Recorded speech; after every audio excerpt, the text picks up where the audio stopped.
kind of an optimist, but when something bad happens, I wish I had read this verse before I had gotten sick and stuff. It says, it's Philippians 4:67. It says, don't worry about anything. Instead, pray about everything. Tell God what you need and thank Him for all He has done. If you do this, you will experience God's peace, which is far more wonderful than the human mind can understand. His peace will guard your hearts and minds as you live in Christ Jesus. And so, what happened was I got sick and I just thought it was the flu because that's what they were telling me and stuff. But I went to the doctor a lot, like my dad said, and but I had faith, and I just kept praying, and I was like, oh, I'll get through this, it's just the flu, and I'll be like 2 weeks, and I'll be over.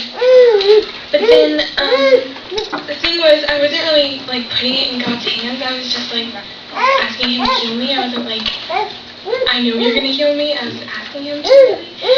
And so, I don't know, that was kind of weird. But,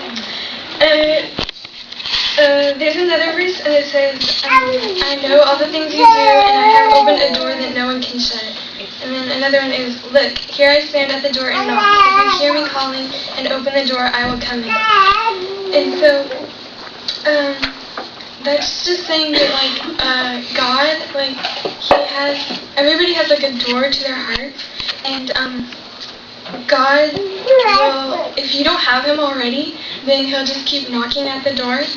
But if you do have Him, then the door will never shut. Like it says, I have opened a door that no one can shut. So, after a while, I started having real pain, and I started knowing that something really wasn't right, and I was just like, I started crying out to God, really, like crying literally, and I was asking Him, like, why aren't you healing me? I was like, I don't understand, like, what happened? What did I do? And stuff. I knew He wasn't hurting me, because God doesn't do that, but I just didn't understand why He wasn't healing me.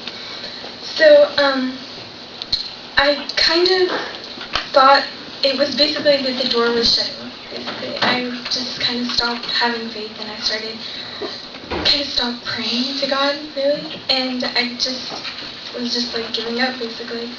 And so when we went to the doctor, and they decided that they should probably do some blood tests because obviously something wasn't right. So they told us to go to the emergency room and stuff. And I was like, at that point, I was really scared. I was like, something really isn't right, and I don't get why it's happening and stuff.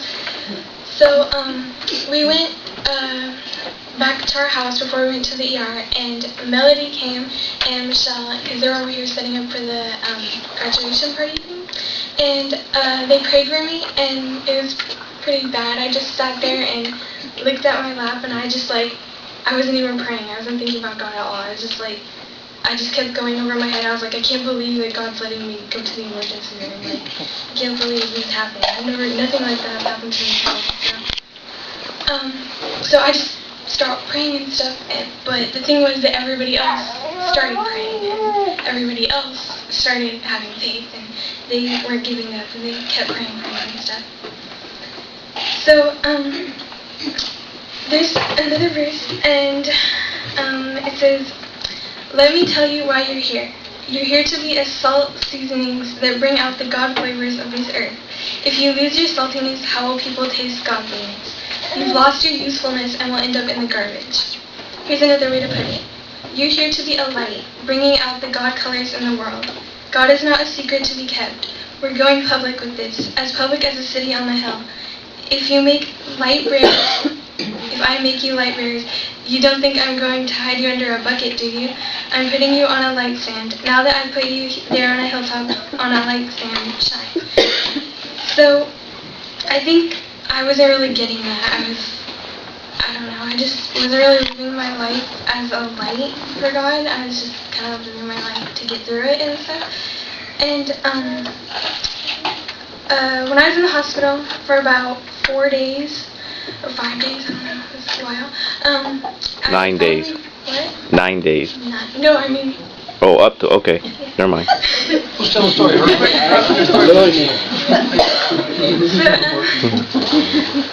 About 4 or 5 days while I was in the hospital, the whole time I just didn't really pray or anything, and they still couldn't figure out what I had, so that was pretty scary, and I was just kind of, I don't know, I just wasn't praying, so, and, but then one day, like 4 or 5 days later, Freddie Miranda came in, and, he just reminded me that, because Jenny was there at the hospital too getting something done. It wasn't really anything major, but he just reminded me about Jenny, and I just realized something. And I wrote this like when I decided to speak tonight, and I just said, I realized finally why God wasn't healing me right away. He wanted me to realize that I needed to have faith that He would never leave me. Jenny had faith. She had been sick for years. I had only been sick for a few weeks. She had more faith in God than I did. That night, I put it in God's hands. I prayed and told Him that if I was ever going to have cancer or some disease, if I wasn't ever going to get better, if I was going to have devastating surgery, or even if I was going to die, I didn't care. All I cared about was that He was with me when it happened. And so, after 4 or 5 days, that night, I think it was a day after that happened, I got a blood transfusion, and I started getting better, and people started saying that I looked different, and but I know that they weren't saying that really because I was getting better and stuff. They were saying that because they could see Jesus through me, and because I had finally put it in His hands and stuff. And so basically the last thing is a verse. It's Romans 8:38-39, and this is like a really good verse. And it says, I am convinced that nothing can separate us from His love. Death can't and life can't. The angels can't and the demons can't. Our fears for today and our worries about tomorrow and even the powers of hell can't keep God's love away. Whether we are high above the sky or in the deepest ocean, nothing in all creation will ever separate us from the love of God that is revealed in Christ Jesus. And so, the thing was, when I started ignoring God and stopped asking and praying for His help, He never stopped loving me, and the door never shut really. It might have shut a little bit, but it didn't shut all the way. And the thing is, if you start giving up and you start ignoring God and stuff, your door may shut, or God, if you don't have Him, then God will still keep knocking at your door and stuff. But the only person that can close the door or reject God is you, and He'll never reject you. And basically, yeah, God will never leave you. And that's basically just the whole point. I just realized that, and it's something I just really wanted to share with you guys and stuff. And well, the thing that happened to me, if you want to know, after 10 days,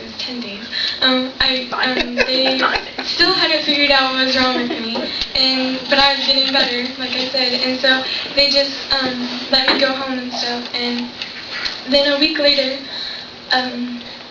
I had to go back into the hospital because I couldn't keep down my medication or something. It wasn't even that major, but they told me to go back, and then while we were in there for like 3 hours, they told us that they had figured out what it was, and it was just a rare virus, and but it was going away, so that was it. And now I'm 100% better, so.